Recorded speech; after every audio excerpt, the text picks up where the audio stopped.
पास है। तीसरा जो प्रोसेस है जो हम समझेंगे वो है आइसोकोरिक प्रोसेस। और थर्ड है बेटा वो है आइसोकोरिक प्रोसेस। आइसोकोरिक प्रोसेस जो है ये तीसरा नंबर है कि यहाँ पे पहले हमने सीखा आइसोथर्मल, फिर हमने सीखा एडियाबैटिक, और बात करें आइसोकोरिक। आइसोकोरिक वो प्रोसेस है जहाँ वॉल्यूम की वैल्यू हमेशा सेम रहती है। मतलब अगर वॉल्यूम सेम होगा यानी कि वॉल्यूम अगर कांस्टेंट होगा तो हम इस बात को ध्यान रखें ऐसे कंडीशन में डेल्टा वी की वैल्यू 0 हो जाएगी। और अगर ऐसा हुआ तो वर्क डन का फॉर्मूला जो होता है वर्क डन, इसका फॉर्मूला होता है pressure into change in volume.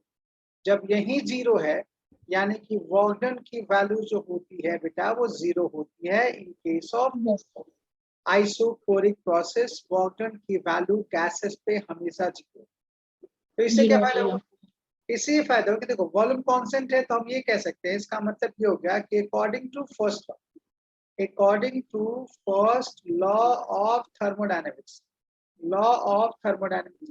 हमने ये सीखा था कि जो भी अमाउंट ऑफ हीट सप्लाई करते हैं वो 2 हिस्से में खर्च होता है, लेकिन यहाँ पे दूसरा हिस्सा तो 0 है, delta U plus delta W, यानी कि ये तो 0 है।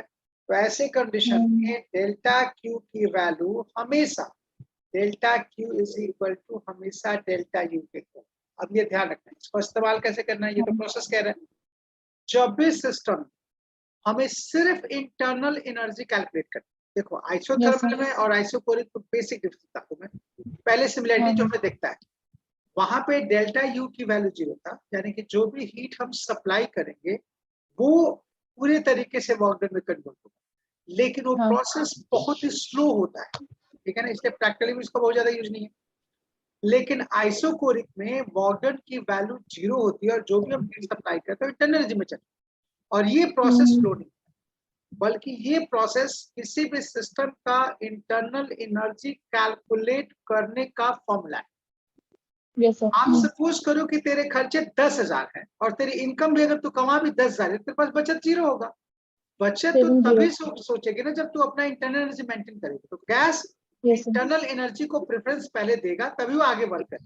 तो ऐसा हो सकता है कि जो हमने हीट सप्लाई किया वो इंटरनल एनर्जी के इक्वल हो और वर्क डन में कुछ काम।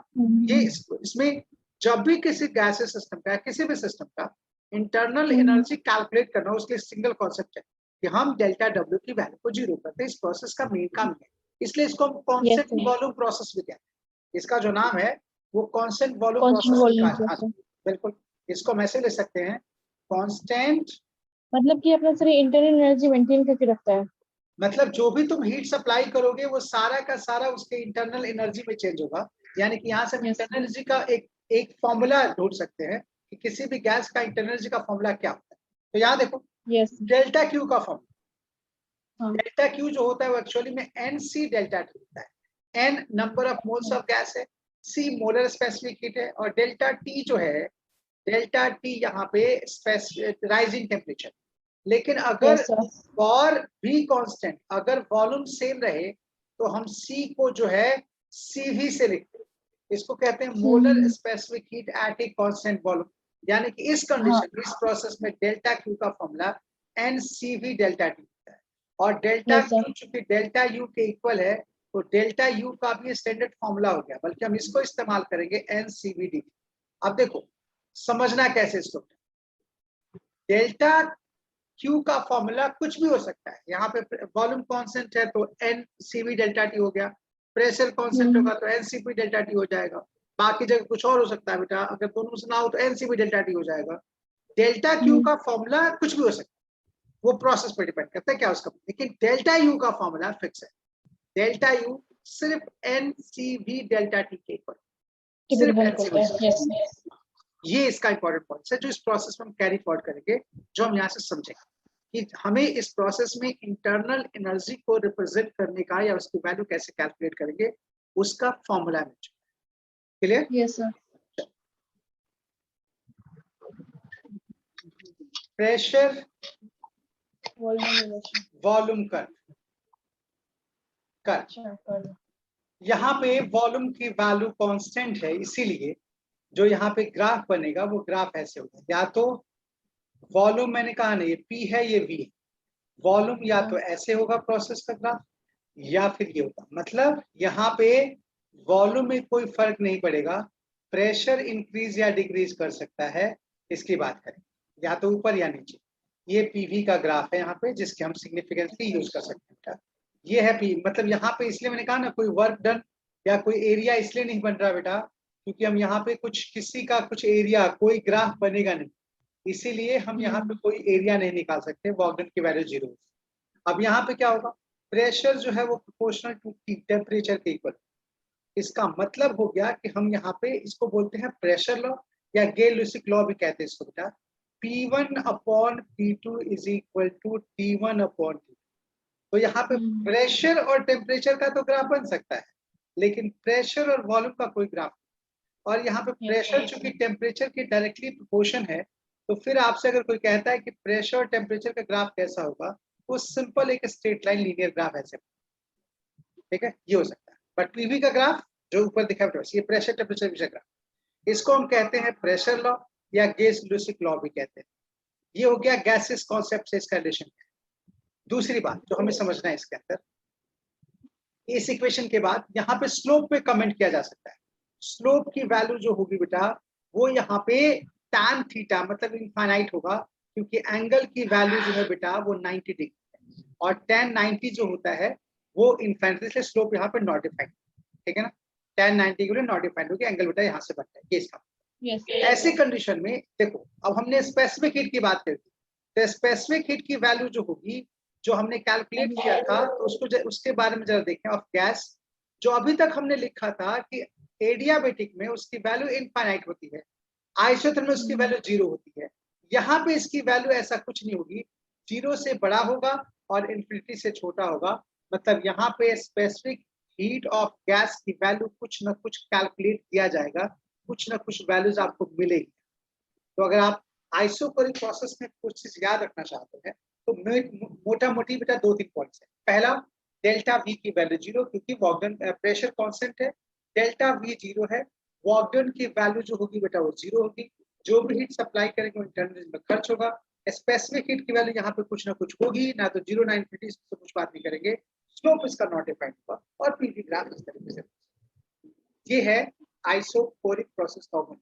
इसका मेन काम जो मैं अगेन रिपीट कर रहा हूँ, हमें इंटरनल एनर्जी को कैलकुलेट करना सिखाता है इस प्रोसेस, ठीक है ना। कि इंटरनल एनर्जी की वैल्यू जब भी आपको निकालना हो, तो आप वॉल्यूम की वैल्यू को कांस्टेंट कर दो, और जो भी आप हीट सप्लाई करोगे वो सब उसके इंटरनल एनर्जी की वैल्यू को ही, वो सारी इंटरनल एनर्जी में खर्च होगा, क्योंकि वॉक डन की वैल्यू 0।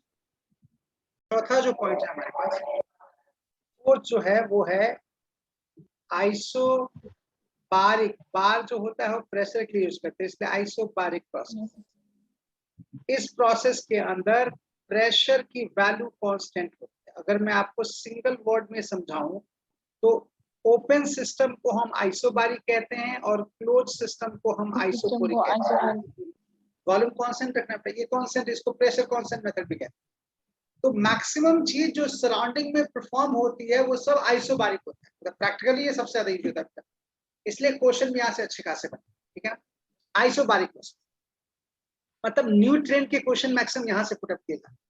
प्रेशर अगर कांस्टेंट है, तो ऐसे कंडीशन में वॉक डन की वैल्यू जो होगी डेल्टा डब्ल्यू, जो वॉक डन हम कैलकुलेट करना चाहते हैं, जिसके लिए अभी तक हम इंटीग्रेशन की बात कर रहे थे, वो सीधा pressure into change in volume होगा। और चेंज इन वॉल्यूम का मतलब फाइनल माइनस इनिशियल से है, जो भी आप करना चाहते हैं, ठीक है ना, ये इसका। तो वॉक डन का फॉर्मूला यहाँ पे बिल्कुल सिग्निफिकेंस हो गया, जो हम इस्तेमाल कर सकते हैं यहाँ पे, कि वॉक डन जो होगा वो pressure into change in volume होगा, और चेंज इन वॉल्यूम जो ग्राफ में आपको दिखेगा उसी की बात है, या जो वैल्यू दे रखा है उसी से बात।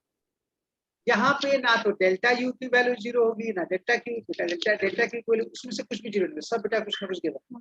बट यहाँ पे ये फर्क है कि डेल्टा यू का वैल्यू वही होगा जो हमने पीछे कैलकुलेट किया, वो डेल्टा यू चेंज। हाँ, ये जो हम कह सकते हैं बेटा, यहाँ पे अमाउंट ऑफ हीट सप्लाई जब हम कैलकुलेट करने जाएंगे, अमाउंट ऑफ हीट सप्लाई, तो इसको हम लिखेंगे ऐसे कंडीशन में, डेल्टा क्यू की वैल्यू जो होगी वो हो जाएगा, वैसे एन सी डेल्टा टी होती है, लेकिन सिंस प्रेशर अगर कांस्टेंट है, यानी कि आइसोबारिक प्रोसेस में डेल्टा क्यू की वैल्यू जो होगी वो NCP डेल्टा टी होगा।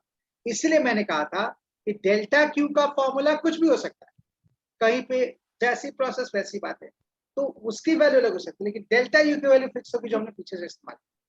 ठीक है, अब देखो और हम क्या कर सकते हैं यहाँ पे। दूसरी कंडीशन अगर हम बात करें यहाँ पे, तो हमें एक बात तो पता चल गई कि अगर प्रेशर कांस्टेंट है, अगर पी की वैल्यू सेम है या प्रेशर अगर कांस्टेंट है, तो वॉल्यूम जो होता है वो डायरेक्टली प्रोपोर्शनल टू टेम्परेचर होता है। इसका मतलब इसको हम चार्ल्स लॉ कहते हैं।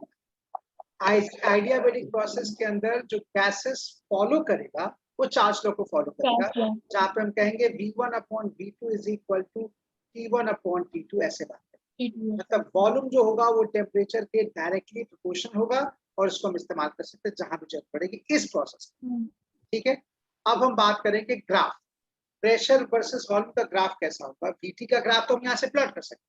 अगर कोई वॉल्यूम और टेम्परेचर के बीच के ग्राफ की बात करता है, तो ये तो हमें पता चल गया कि ये बिल्कुल स्ट्रेट लाइन।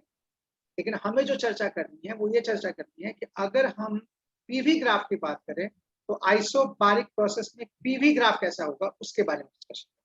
ठीक है, चलो इसके लिए फिर बात करते हैं। तो हम बात करेंगे यहाँ पे प्रेशर वॉल्यूम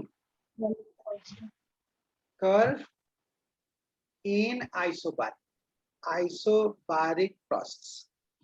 इसको हम रिप्रेजेंट करेंगे यहाँ पे, चूंकि प्रेशर कांस्टेंट है इसीलिए इसका जो ग्राफ होगा वो ऐसे, ये है P, ये है V, और यहाँ पे प्रेशर कांस्टेंट है, तो एक्सपेंशन का मतलब ये है, और कंप्रेशन का मतलब वॉल्यूम डिक्रीज करना होता है, तो इसका ग्राफ ऐसे का। तो ये जो है ये आइसोबारिक, ये पीवी की वैल्यू है। आइसोबारिक जो है यहाँ पे अलग अलग जो हम बात करें बेटा, इसको हम ऐसे समझ, ये जो है यहाँ पे रिप्रेजेंट किया गया है वो है कंप्रेशन, मतलब वॉल्यूम डिक्रीज कर रहा है बेटा, और ये जो है बेटा ये यहाँ पे दिखा रहा है एक्सपेंशन, यानी कि वॉल्यूम डिक्रीज हो रहा है। मतलब यहाँ पे वर्क डन की वैल्यू पॉजिटिव होगी, यहाँ दूसरे केस में वर्क डन की वैल्यू निगेटिव होगी। और क्यों होगा उसका जवाब यहाँ पे सामने है, क्योंकि वॉल्यूम जो है बेटा फाइनल, देखो ये पहले V इनिशियल था, ये V फाइनल है, फाइनल इनिशियल से ज्यादा है, यहाँ पे ये इनिशियल था, ये फाइनल है, इसीलिए चूंकि फाइनल इनिशियल से कम है इसलिए कंप्रेशन, और यहाँ पे वर्क डन नेगेटिव। तो इसका एरिया जो है ना, जो भी हम लिखेंगे एरिया हम सीधे, अब इसमें इसके लिए कोई फॉर्मूला नहीं चाहिए, इसका हम एरिया डायरेक्टली कैलकुलेट कर सकते हैं, क्योंकि डायग्राम रेक्टेंगुलर बन रहा है बेटा, तो आराम से इसका एरिया निकल जाएगा। तो अगर वर्क डन की बात करें तो हमारे पास यहाँ पे 3 फॉर्मूले हैं। वर्क डन, पहला फॉर्मूला होगा वर्क डन का, वो हो जाएगा area of pressure versus volume curve, जो कि हम इस डायग्राम से कैलकुलेट कर सकते हैं। दूसरा फॉर्मूला हो गया P into delta we, pressure अगर चेंज इन वॉल्यूम दे रखा है तो, अगर ग्राफ नहीं है तो। और तीसरा फॉर्मूला हो जाएगा NR इंटू डेल्टा टी। क्यों? क्योंकि अगर प्रेशर कांस्टेंट है तो volume directly proportional to temperature होता है। ये तीनों ही वर्क डन के फॉर्मूले हैं जिसको हम इस्तेमाल कर सकते हैं जहां भी हम चाहे। तो देखो आइसोबारिक में हमें क्या मिला, आइसोबारिक के अंदर हमें सबसे पहली चीज मिली कि वर्क डन का फॉर्मूला टेम्परेचर के टर्म में कैसा होगा और वॉल्यूम के टर्म में कैसा होगा। दूसरा डेल्टा क्यू की वैल्यू मिला, और डेल्टा यू हमारे पास पहले से है। तो अगर मैं आइसोबारिक को अगर समराइज करूं तो मैं यहाँ से इसको हीट के टर्म में तो ऐसे समझूंगा, डेल्टा क्यू जो है वो NCP delta T, delta U जो होगा यहाँ पे वो NCV डेल्टा टी, और जो डेल्टा W है अगर हम टेम्परेचर के टर्म की बात करें तो उसको हम चाहें तो NR डेल्टा टी बड़े आराम से लिख सकते हैं। वैसे इसको हम P डेल्टा V भी लिख सकते हैं, कोई दिक्कत, दोनों एक ही चीज है, दोनों से रिप्रेजेंट किया जा सकता है, जो भी आप चाहें। तो इसमें हम ये सीखे कि इसकी pressure into change in volume, या फिर ये चारों, ये तीनों चीजें वर्क डन, और अभी तक क्या था, हर प्रोसेस में किसी ना किसी की वैल्यू 0 थी, यहाँ पे तीनों चीजों में से कोई भी नॉन जीरो था। फर्स्ट लॉ में तीनों चीज परफॉर्म, इसलिए मैंने कहा प्रैक्टिकली ये सबसे ज्यादा प्रोसेस परफॉर्म होता है। जैसे आपसे कोई ये कहता है कि हमने इतना जूल किसी सिस्टम को हीट दिया और प्रोसेस नहीं मेंशन है, तो समझ जाओ आइसोबारिक की बात कर, ठीक है ना। आप ये समझो तो प्रैक्टिकली कोई भी सिस्टम जो हमने पढ़ा है अभी तक में, ये जो चीज मेयर फॉर्मूला जो है वो CP और CV के बीच के रिलेशन को रिप्रेजेंट करने के लिए इस्तेमाल करते हैं, जिसको हम डायरेक्टली एग्जाम में इसके क्वेश्चन रखे जाते हैं। यहाँ देखिए मेरा फॉर्मूला ये कहता है कि देखो हमें आइसोबारिक के लिए यूज कर डेल्टा क्यू जो होता है delta U plus delta W के इक्वल है। इसका मतलब हो गया बच्चे कि इसको लिख सकते हैं N C P delta D, ये हो जाएगा N C P delta D, और ये इसकी वैल्यू था N R into delta T. ये delta T delta T delta T हर जगह से कैंसिल, वैसे हम एन की वैल्यू को एन एन और एन हर जगह से कैंसिल, मतलब कह सकते हैं Cp is equal to Cv plus R, मतलब Cp minus Cv is equal to are. ये difference between molar specific heat की वैल्यू है, बट ये ध्यान रखेंगे ये जो वैल्यू है वो जूल में होता है, हमें इसको कैलोरी में रखना पड़ेगा और नहीं तो इसको कन्वर्ट करना पड़ेगा। तो एग्जाम में क्वेश्चन जो है बेटा, चूंकि मैंने कहा ना Cp और Cv की वैल्यू आपसे ऑप्शन में ये रिप्रेजेंट करना पड़ेगा। जी जे को हम कहते हैं जूल मैकेनिकल इक्विपमेंट, ठीक है। अब यहाँ अगली कॉन्सेप्ट क्या है, एक तो ये फॉर्मूला हो गया, दूसरा अब यहाँ से हम क्या क्या चर्चा कर सकते हैं। हमें ये अच्छे से मालूम है कि हमारे पास Cp और Cv के पहले से भी फॉर्मूले थे जिसको हम गामा कहते हैं। Cp अपॉन Cv को हम लिखते हैं गामा। अब मैं नोट करके कुछ जो डायरेक्टली एग्जाम में क्वेश्चन आते हैं उसकी चर्चा करें।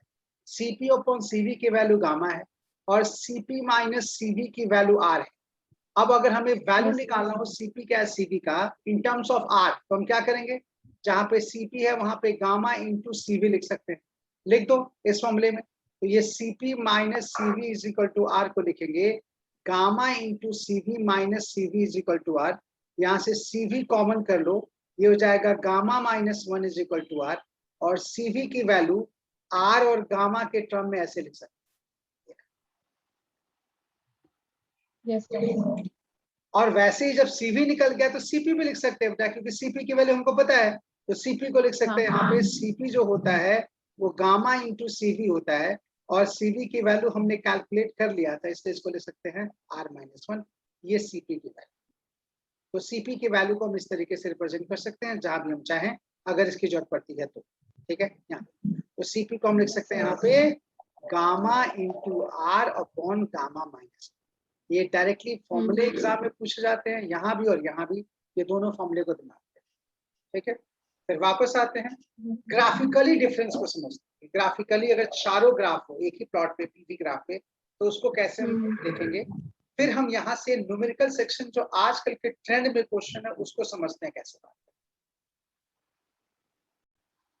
ये नेक्स्ट चैप्टर काइनेटिक्स गैस में वैसे आएगा, कहाँ से आया बेटा, लेकिन मैं यहाँ पे सिर्फ उसके फॉर्मूले को इस्तेमाल करूँ ताकि हम कुछ क्वेश्चन जो रिलेट है उसकी बात कर सकें। यहाँ पे एक वर्ड यूज करने जा रहा हूँ मैं, degree of freedom. Degree of freedom का एक्चुअल मतलब जानते हो क्या होता है, ये होता है कि total possible axes of a motion of a gas molecule which completely specify the configuration, the dynamic configuration of a gas system. Basically kinetics में बात करते हैं कि डिग्री ऑफ फ्रीडम से ये पता चलता है कि अगर हमें पता चल जाए तो हम ये बता सकते हैं कि कितने सारे एक्सेस में मॉलिक्यूल का मोशन हो सकता है या कितने सारे डायरेक्शन में वो एनर्जी को खर्च करता है, इसको हम डिग्री ऑफ फ्रीडम से लिखते हैं। ये इसका मतलब कि जो भी एनर्जी देंगे उसके एक्सपेंस। जैसे अगर मुझे इसका मतलब है कि देखो, अगर रिया की मुझे आदत के बारे में पता चल जाए कि रिया को सिर्फ घूमने खाने और कपड़े पहनने का शौक है, तो मुझे पता है कि जो भी मैं पैसा दूंगा वो तीनों में खर्च करे, ठीक है ना। लेकिन अगर मान लो कोई रिया नहीं कोई और है, सिया है, उसके खर्चे बेटा कुछ और भी है, रहने भाई घूमने खाने और पहनने के सिवाय एक और भी खर्चे दूसरों को बांटने के, तो वो इसके लिए बेटा उसके डिग्री ऑफ फ्रीडम, उसकी कॉन्फ़िगरेशन जो उसको समझना पड़ेगा। ये नेचर ऑफ गैस पे डिपेंड। फिलहाल इसके बारे में डिटेल्स में यहाँ नहीं बताऊंगा, वो वहां पे हम चर्चा करेंगे। बट फॉर्मूला में लिख दूं यहाँ पे F इज इक्वल टू जो होता है वो 3a माइनस r, ये फॉर्मूला है। कैसे इसको इस्तेमाल करते हैं ये भी मैं अभी चर्चा नहीं करूंगा, बस मैं वैल्यू बता दूं। हमें यहाँ पे याद रखना है कि F की वैल्यू जो होती है 3 होती है for mono atomic gas, mono के लिए 3 और डाई के लिए 5 होता है बेटा for diatomic gas, diatomic gas. और F की वैल्यू जो होती है वो 6 होता है फॉर ट्राई एटॉमिक, लेकिन यहाँ पे शेप इंट्रोड्यूस हो जाएगा, इसलिए ट्राई एटॉमिक नॉन लीनियर का होता है, नॉन लीनियर। और यहाँ जो होता है बेटा F इज इक्वल टू 7 होता है फॉर ट्राई एटॉमिक लीनियर। अब मैंने कहा ना ये कैसे आएगा डिग्री ऑफ फ्रीडम वाले सेक्शन में सीखेंगे, फिलहाल हमें सिर्फ डाटा याद रखना है। और यहाँ भी मुझे इन दोनों की जरूरत पड़ेगी सबसे पहले, इन दोनों। मोनो और डाई। इससे क्या होगा कि हमारी वैल्यू देखो, सीवी की वैल्यू जो होती है वो हो जाएगा 3/2 इंटू 3/2 इंटू आर, और सीपी की वैल्यू जो होती है बेटा उसका जनरल फॉर्मूला, अब मैं सीपी और सीवी की वैल्यू हम यहाँ से समझो, अगर ये पता है तो हम सीपी और सीवी के बारे में बात कर सकते हैं। सीवी की वैल्यू जो होती है बेटा वो होता है F/2 इंटू आर के इक्वल, और सीपी की वैल्यू चूंकि सीवी प्लस आर होता है इसलिए इसको लिखेंगे 1 प्लस F/2 इंटू या F/2 प्लस 1 इंटू आर के। ये सीपी की वैल्यू, वो सीवी अगर पता है तो सीपी में सिर्फ आर ऐड कर दो, ये रहा बेटा। तो डिग्री ऑफ फ्रीडम अगर किसी गैस का हमें दे रखा हो तो हम बड़े आराम से बता सकते हैं कि उसका सीपी की वैल्यू कितना होगा, उसका सीवी की वैल्यू कितना। सिर्फ यही नहीं, हम गामा भी निकाल सकते हैं जो कि सीपी अपॉन सीवी के इक्वल होता है। अब देखो सीपी की वैल्यू 1 प्लस F/2 है और नीचे सिर्फ F/2 है, आर से आर कट गया बेटा, क्योंकि यहाँ भी आर लिखोगे यहाँ भी आर लिखोगे, कैंसिल हो जाएगा। जब इसको डिवाइड करेंगे तो gamma is equal to 1 plus 2 upon F होता है। यही रीजन है कि हर गैस के लिए गामा की वैल्यू अलग अलग हो, मोनो के लिए कुछ और, डाई के लिए कुछ और, ट्राई के लिए कुछ और। और ये फॉर्मूला इतना इंपॉर्टेंट है बेटा जो यहाँ पे लिखा है कि कम से कम 10 टाइम्स से मेडिकल में पूछा गया बेटा, पिछले 30 इयर्स में 10 टाइम्स से क्वेश्चन पूछा गया, relation between gamma and degree of freedom, इन दोनों के बारे में। बेसिकली मुझे डिग्री ऑफ फ्रीडम जो था वो आइसोबारिक के लिए सीखना जरूरी था, क्योंकि इसके बिना मैं आपको वो कॉन्सेप्ट नहीं सिखा सकता जो मैं चाहता हूँ, तो उसके लिए सीखना था। बट ये डिग्री ऑफ फ्रीडम की बात हुई तो थोड़ा सा उसके बारे में चर्चा कर ली सेक्शन में कि हम कैसे गामा और बेमल फॉर्मूला क्या उसके बारे में बात, ठीक है।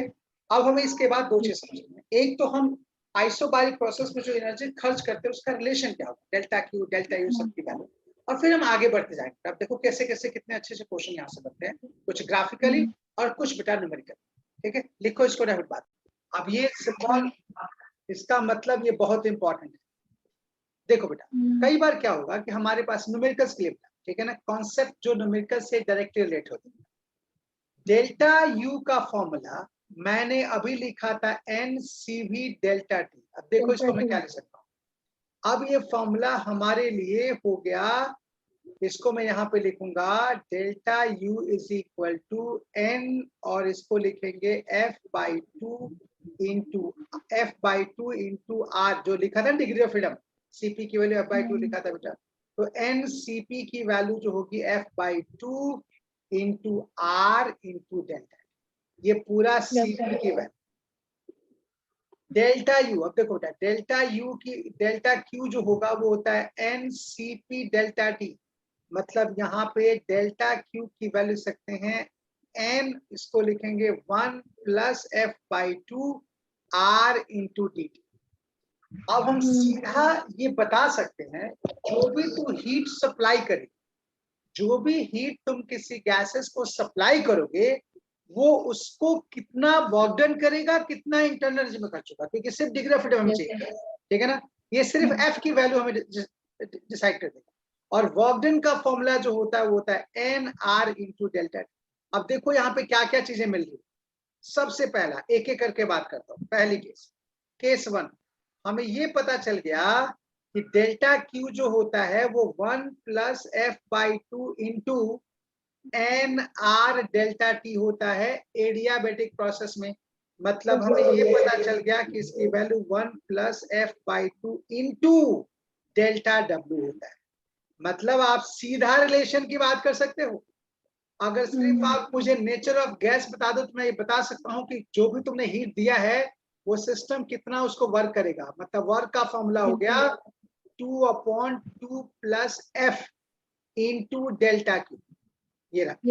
अब एग्जाम्पल देखो, अगर सपोज करो कोई ये कहता है, एक एग्जाम्पल मैं यहाँ पे मेंशन कर रहा हूँ कि हम यहाँ से इफिशियंसी की बात कर सकते हैं, एनर्जी की बात कर सकते हैं, सारे कमेंट कर सकते हैं कि अगर मान लो F की वैल्यू 3 है, मतलब मोनोटोमिक गैस है, और तुमने किसी उस सिस्टम को 100 कैलोरी हीट दिया।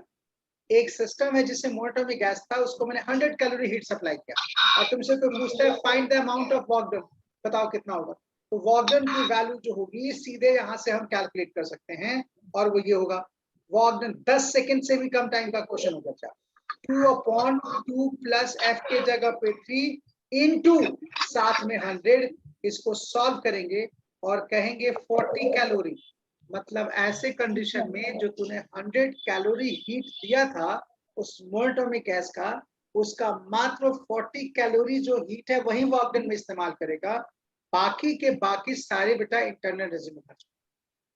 तो सीधे डाटा, और ये मेडिकल का क्वेश्चन है जो मैंने डाटा के साथ कहा, ठीक है, ये ध्यान रखें कि डायरेक्टली आप बता सकते हो कि जो आपने हीट सप्लाई किया उसका कितना पोर्शन या कितना फ्रैक्शन या कितनी वैल्यू, कितना परसेंटेज, कितना फ्रैक्शन, कितनी वैल्यू, सबकी बात कर सकते हैं। हम वॉकडन के सारे पार्ट को निकाल सकते हैं, कितना फ्रैक्शन होगा, कितनी उसकी एफिशिएंसी होगी और कितना उसका वर्क होगा। ऐसे हम ये भी बता सकते हैं कि जो तुम हीट सप्लाई करोगे उसका कितना फ्रैक्शन या कितने अमाउंट ऑफ एनर्जी वो यूज होगी इंटरनल एनर्जी, वो भी हम कमेंट यहाँ से कर सकते हैं। डायरेक्टली ये फॉर्मूला बहुत इंपॉर्टेंट है, इसके लिए बहुत लंबे चौड़े मेथड बच्चे इस्तेमाल करते हैं, आपको ऐसा कुछ नहीं करना, आपको सिर्फ डिग्री ऑफ फ्रीडम पता होगा, सारी वैल्यू निकाल सकते हैं, मतलब 10 सेकंड से कम टाइम में इस क्वेश्चन किया सकते हैं। तो बहुत इंपॉर्टेंट हिस्सा है, इसको संभाल कर रखेंगे। फिर कुछ और क्वेश्चन में बताता हूँ परसेंटेज कैसे निकालना, बट ये सेक्शन बहुत इंपॉर्टेंट, इसको ध्यान रखना।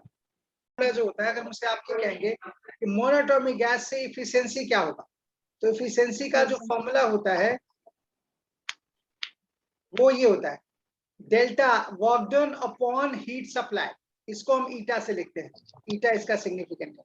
परसेंटेज के लिए इसको 100 से मल्टीप्लाई करते हैं, फ्रैक्शन तो यही से निकालते हैं। ईटा इज इक्वल टू, देखो क्या होगा जब इसको देखेंगे, इसको लिखेंगे 2 + 2 अपॉन 2 + f, जो पीछे वाला फॉर्मूला था, delta W upon delta Q, पीछे लास्ट वाले फॉर्मूले से निकाल लो बेटा, डिवाइड कर दोगे ये बचेगा। और इसी में अगर परसेंटेज चाहिए तो मैं इसको ऐसे लिख सकता हूँ, ये फ्रैक्शन में मिलेगा। और परसेंटेज के लिए अगर आप मुझे इफिशिएंसी परसेंटेज में चाहते हो तो 2 अपॉन 2 + f इंटू 100 की बात कर सकते हैं। तो ये सारी कॉन्सेप्ट डिस्कशन यहाँ पे की जा सकती है जैसे आप चाहें, ठीक है ना। अब मैंने कहा ना, अब आप इसके साथ खेलना शुरू करो। केस 2, अगर आपसे कोई ये कहता है कि आइसोबारिक प्रोसेस में आपके पास हीट दे रखा है, इंटरनल एनर्जी निकालो, तो कोई नहीं बेटा, हमारे पास डेल्टा क्यू का फॉर्मूला जो है वो दे रखा है। देखो इसको लिखेंगे 1 + f/2 into nr delta T, और डेल्टा यू का फॉर्मूला हो जाएगा f/2, यहाँ पे लिखेंगे साथ में nr डेल्टा टी। अब देखो मैं क्या इसको करने वाला, दोनों को डिवाइड कीजिए पहले तो एक सिंपल सा फॉर्मूला मिलेगा। इसको लिखेंगे, अगर delta Q divide by delta U यहाँ पे लिखेंगे, तो इसको लिखा हमने डेल्टा क्यू यानी कि 1 + f/2 डिवाइड बाई f/2। इसको देखो मैं क्या लिख रहा हूँ, 1 + 2/f, और याद करो इसको क्या कहते हैं, इसको गामा कहते हैं।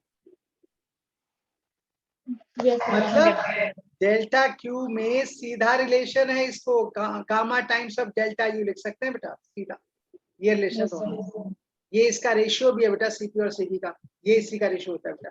या फिर यहाँ से लिख सकते हैं ऐसे कंडीशन में, अगर मुझे डेल्टा यू लिखना है तो मैं इसको ऐसे भी लिख सकता हूँ, f/2 + f into delta Q. ये कैसे आया, इसी इक्वेशन को इसका ऐसे f+2/f हो जाएगा, और रेसिप्रोकल करके हमने डेल्टा क्यू से मल्टीप्लाई कर दिया, तो ये इसकी वैल्यू है। हम इसकी चर्चा ठीक है, ये कॉन्सेप्ट हो जाएगा यहाँ से। इसी तरीके से केस थर्ड की बात कर सकते हैं। केस थर्ड में क्या है, वॉकडन की बात करें, देखो डेल्टा डब्ल्यू जो है, डेल्टा यू है f/2 into r into delta T, और साथ में n भी है, और डेल्टा डब्ल्यू की वैल्यू जो है वो होता है nr डेल्टा टी। तो देखो मैं इसको क्या लिख सकता हूँ, मैं चाहूं तो इसको बड़े आराम से delta U is equal to f into f/2 into delta W लिख सकता हूँ। ये है दोनों के बीच का रिलेशन। तो देखो हमने क्या क्या मेंशन किया, सबसे पहला कॉन्सेप्ट था, एक एक करके जब हम बात करेंगे तो 3 रिलेशन हमने सेटअप किया यहाँ, ठीक है, और वो तीनों रिलेशन जो था उसको हमने बात की कि आप इसी टर्म में डिग्री ऑफ फ्रीडम सिर्फ आपको दे रखा हो तो आप सब कुछ कर सकते हैं जो करना चाहते हैं, या फिर आपको पता होना चाहिए। सिर्फ नेचर ऑफ गैस से इंटरनल एनर्जी वर्क डन का रिलेशन निकाल सकते हैं, हीट और इंटरनल एनर्जी का निकाल सकते हैं, और वर्क डन और इंटरनल का। लेकिन पहला केस इसलिए ज्यादा इंपॉर्टेंट है क्योंकि वहां पे 3 कॉन्सेप्ट बताते हैं, तो एफिशिएंसी के लिए, फिर कितना अमाउंट ऑफ वर्क डन खर्च होता है, या फ्रैक्शन के लिए बेटा, 3 तरह के क्वेश्चन, ये तो सीधा फॉर्मूले बेस्ड क्वेश्चन हो सकता है, इसको समझ, ठीक है ना, जो हम बात करें। और फर्स्ट के ज्यादा इंपॉर्टेंट है, उसको दिमाग ये भी ग्राफ नोट करके मैं अलग से इसको समझा रहा हूँ जिसको समझना है। अब हम सारे प्रोसेस को कंबाइन कर रहे हैं, pressure volume relation in thermodynamics process, in thermodynamic process, मतलब हमने ना तो आइसोथर्मल की बात की, ना एडियाबेटिक की बात की, ना आइसोकोरिक की बात की, अब सबकी बात इकट्ठे करें एक ही ग्राफ में, चारों के बीच के डिफरेंस हम कैसे समझेंगे उसके बारे में बात करें। देखो ये हमारे पास प्रेशर वर्सेस वॉल्यूम का कर्व है। अब देखो मैं एक ही डाटा पे चारों प्रोसेस को समझाता हूं ताकि आपको समझ में। पहला एक होता है, पहला था आइसोथर्मल जिसको हम ऐसे रिप्रेजेंट करें। दूसरा है एडियाबेटिक जिसको हम इससे ज्यादा यही पॉइंट से स्टार्ट करेंगे लेकिन नीचे तक लेके आए। ठीक है। तीसरा है बेटा, यहाँ पे तीसरी जो प्रोसेस बनेगी वो है आइसोकोरिक, देखो ऐसा लाइन भी बन सकता है। और चौथा जो है बेटा वो ये है जहां पे हम कहेंगे ये हमारे पास 4 ग्राफ है जिसको समझ। अब सबका नाम ये जो है यहाँ पे लिख रहा हूं मैं, ये जो है आइसोबारिक है। ये जो है यहाँ पे ये आइसोथर्मल है, इसका आइसोथर्मल थर्मल। ये जो है हमारा एडियाबेटिक है नीचे वाला, ये सेम केमिस्ट्री में लिखा एडियाबेटिक। और ये जो होगा बेटा उसको हम कहेंगे यहाँ पे ये है आइसोकोरिक, आइसोकोरिक प्रोसेस। चारों प्रोसेस एक साथ हम ऐसे एक ही ग्राफ का एक ही बात। अब इससे हटके जो दूसरी चीज होती है वो होता है साइक्लिक प्रोसेस, वो हम अगले सीट में समझते हैं। इसको लिखो फिर मैं अगले कॉन्सेप्ट प्रोसेस, इसको ध्यान से देखना है इससे अच्छे कैसे बनते हैं। साइक्लिक प्रोसेस का मतलब क्या है? वो प्रोसेस जिसमें इनिशियल और फाइनल दोनों स्टेट सेम हो, साइक्लिक प्रोसेस। एक क्वेश्चन था इसमें। हाँ, इसमें जो ग्राफ बनता है इसमें इनिशियल और फाइनल, यहाँ देखिए बेटा, जो प्रोसेस जहां से स्टार्ट हो वहीं पे आके खत्म हो। देखिए कैसे, एक प्रोसेस यहाँ से यहाँ गया, फिर यहाँ से यहाँ गया, और फिर वापस आके यहाँ पे कंप्लीट हो गया, इसको बोलते हैं साइक्लिक प्रोसेस। दूसरा, या तो अगर एक से ज्यादा 3 से ज्यादा स्टेप है तो प्रोसेस ऐसे भी हो सकता है जिसको हम कहेंगे एक प्रोसेस यहाँ से यहाँ गया, यहाँ से यहाँ ऊपर गया, और फिर यहाँ से यहाँ आया और फिर वापस आ गया। मतलब या तो ट्रायंगल बने या रेक्टेंगल या स्क्वायर बने, या फिर एलिप्स या सर्कल बने। यहाँ वैल्यू वाइज तो हमें डायग्राम से दिखेगा कि वो सर्कल है लेकिन बनता एलिप्स है बेटा, तो ये रहा ये होगा। अब इसको कहते हैं साइक्लिक प्रोसेस। इसकी पहचान क्या है? यहाँ पे u की वैल्यू सेम होती है, इसीलिए डेल्टा u की वैल्यू 0। तो ऐसे कंडीशन में अगर डेल्टा u की वैल्यू 0 होगा तो फिर हम सीधे ये कह सकते हैं कि फर्स्ट लॉ के हिसाब से डेल्टा q की वैल्यू जो होती है delta u plus delta w होता है। यानी कि हम कह सकते हैं जो हीट सप्लाइड होगा वो वर्क डन के इक्वल तो होगा, बस J से डिवाइड करना रह जाएगा। अच्छा, तो अगर हमें वर्क डन निकाल तो वर्क डन का फॉर्मूला क्या होगा साइक्लिक प्रोसेस में? तो यहाँ देखो बेटा, वर्क डन का जनरल फॉर्मूला एक ही होता है, वो होता है work done is equal to, इसको लिखेंगे area of pressure versus volume graph. बस आप इसका एरिया निकाल दो, काम खत्म। Area of pressure versus volume graph, जैसे आप इसको निकाल देंगे पीवी ग्राफ का एरिया, वैसे काम चल जाएगा। अब देखिए यहाँ पे क्या है, डायग्राम ऐसे होते हैं जिसमें आप जनरली क्वेश्चंस कर सकते हैं। जैसे ट्रायंगल का एरिया आपको पता है half base into height, rectangle का एरिया पता है बेस इनटू हाइट, सर्कल का एरिया पता है पाई आर स्क्वायर। जो नहीं पता है उसको मैं यहाँ पे लिख रहा हूँ एरिया ऑफ एलिप्स। तो एरिया ऑफ एलिप्स जो होता है, अगर कोई आपसे कहता है ऑफ एलिप्स तो उसकी वैल्यू होती है पाई ए इंटू बी। पाई ए जो होता है सेमी मेजर एक्सिस का लेंथ है, और बी जो है वो सेमी माइनर एक्सिस का लेंथ है, और ये जो है बेटा एलिप्स के लिए। तो जनरली आपको एक ध्यान रखना है कि यहाँ पे सर्कल अगर बनता है तो भी उसको एलिप्स के जैसा ट्रीट करना, क्योंकि प्रेशर वॉल्यूम दोनों एक दूसरे में कन्वर्ट नहीं हो सकते, दोनों अलग है, इसलिए इसको इसी फॉर्मूले से सॉल्व करेगा। सर्कल बने तो अब एक सबसे इंपॉर्टेंट हिस्सा है साइन स्कीम। साइन स्कीम ये क्या होता है जी? क्योंकि हमें पता चलना चाहिए कि वर्क डन में साइन स्कीम क्या काम करता है। तो इसमें देखो क्या होगा, ये बिल्कुल मैंने कहा था ना केमिस्ट्री और फिजिक्स में डिफरेंस है साइन स्कीम में, वो यहाँ पे भी काम करे। यहाँ देखो साइक्लिक प्रोसेस या तो क्लॉकवाइज होता है या फिर एंटी क्लॉकवाइज। तो पहला केस, अगर प्रोसेस, यहाँ पे मैं लिखती हूँ बेटा, if cyclic process is clockwise, अगर ये प्रोसेस क्लॉकवाइज है, देन वर्क डन की वैल्यू जो होगी, वर्क डन जो होगा, वर्क डन वो पॉजिटिव होगा, is positive and vice versa, मतलब अगर हमारा साइक्लिक प्रोसेस एंटी क्लॉकवाइज है, बिल्कुल तो सही सुन रहे हैं। अभी तक हम लोग ये समझते थे कि क्लॉकवाइज में नेगेटिव एंटी क्लॉकवाइज पॉजिटिव होता है वेक्टर के साथ, लेकिन यहाँ पे ऐसा कुछ नहीं, यहाँ पे उल्टी बात कर रहा हूँ। प्रोसेस अगर क्लॉकवाइज है तो वर्क डन की वैल्यू पॉजिटिव होगा, अगर एंटी क्लॉकवाइज है तो वर्क डन की वैल्यू नेगेटिव होगा। क्लियर? एक क्वेश्चन यहाँ से डिस्कस करते हैं जल्दी से इसको। ये एक एग्जांपल हो गया साइक्लिक प्रोसेस का। अगर कोई आपसे ये कहता है कि ये प्रेशर वर्सेस वॉल्यूम का ग्राफ है और ये प्रोसेस है साइक्लिक प्रोसेस जिसके बारे में हम बात करें, एक साइक्लिक प्रोसेस ये दे रखा है बेटा यहाँ पे, और देखो यहाँ पे डाटा कैसे दे रखा है। इसका जो वॉल्यूम है इनिशियल यहाँ पे ये है 100 सीसी, और ये जो वॉल्यूम है वो है 500 सीसी। 500 सीसी, सीसी मतलब सेंटीमीटर क्यूब। और जो प्रेशर का डाटा है वो यहाँ पे मेंशन है, प्रेशर ऐसे दे रखा है। ये जो टॉप पॉइंट का प्रेशर है यहाँ पे ये है 300 किलो पास्कल, और जो लोअर पॉइंट का प्रेशर है यहाँ पे ये है 100 किलो पास्कल। 100 किलो पास्कल ये P है और ये V, प्रेशर वर्सेस वॉल्यूम का ग्राफ है। और आपसे कोई ये कह रहा है कि find the work done, find the work done या फिर हीट सप्लाइड, एक ही बात है, ठीक है ना। वर्क डन या हीट सप्लाइड दोनों में से कोई बात नहीं सकता, दोनों में से कुछ भी कैलकुलेट करना।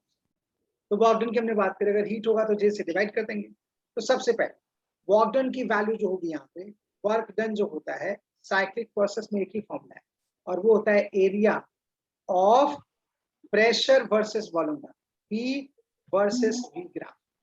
अब देखिए यहाँ पे एरिया जो होगा उसके लिए ये हमें इसका साइड, अब यहाँ देखो रेडियस इसका निकालें, तो इसका रेडियस जो होगा वो यहाँ से जब देखेंगे तो इसको अगर हमने R1 कहा तो R1 की वैल्यू हो जाएगी यहाँ पे टोटल 500 माइनस 100, 400 हो गया बेटा, ये इसका हाफ है तो 200 सीसी सेंटीमीटर, ठीक है।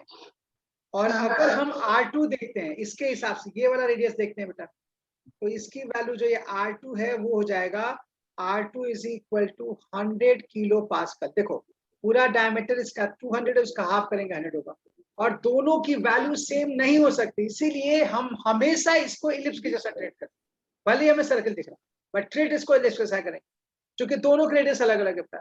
तो यहाँ पे एरिया का फॉर्मूला हो जाएगा work done is equal to area जो होता है इलिप्स का पाई R1 इंटू R2। जैसे AB लिखा था यहाँ पे R1 R2, R1 R2 की बात करते हैं, इसको AB भी लिख सकते हैं, R1 R2 भी लिख सकते हैं, कोई दिक्कत नहीं। अब देखो उसके बाद तुरंत साइन, तो प्रोसेस को ध्यान से देखेंगे तो जो प्रोसेस था वो क्लॉकवाइज है, ये रहा प्रोसेस का साइन, प्रोसेस क्लॉकवाइज है, ऐसे जा रहा था, यानी कि वर्क डन की वैल्यू पॉजिटिव। अब इसकी वैल्यू देखो पाई इंटू R1 की वैल्यू है 200 सीसी, तुरंत उसको मीटर क्यूब में चेंज करो, -6 मीटर क्यूब, और R2 की वैल्यू है 100 किलो पास्कल, तुरंत उसको पास्कल में चेंज करो, ताकि दोनों के ऐसा यूनिट्स हो। अब जब दोनों ऐसा ही होंगे तो वर्क डन की वैल्यू भी जूल में आएगी, ठीक है। अब देखो क्या होगा, यहाँ पे 10 की पावर -6 है, +3 +2 5, और एक यहाँ से 0 कैंसिल हो जाएगा, ये हो जाएगा +20 पाई के, यानी कि वर्क डन की वैल्यू जो होगी इतना जूल होगा। अगर कोई आपसे कहता है कि हीट सप्लाई की वैल्यू बताओ, तो बस इसको 4.2 से डिवाइड कर देना, हीट सप्लाई की वैल्यू आ जाएगी। यहाँ पर अगर कोई कहता है आपसे कि हीट सप्लाई कैसे निकालेंगे साइक्लिक प्रोसेस में, तो कुछ नहीं करना, जो तुमने वर्क डन निकाला उसको J से डिवाइड करो, मतलब 20/पाई डिवाइड बाई 4.2, इतना कैलोरी, दैट्स ऑल। अच्छा ठीक है, ठीक है।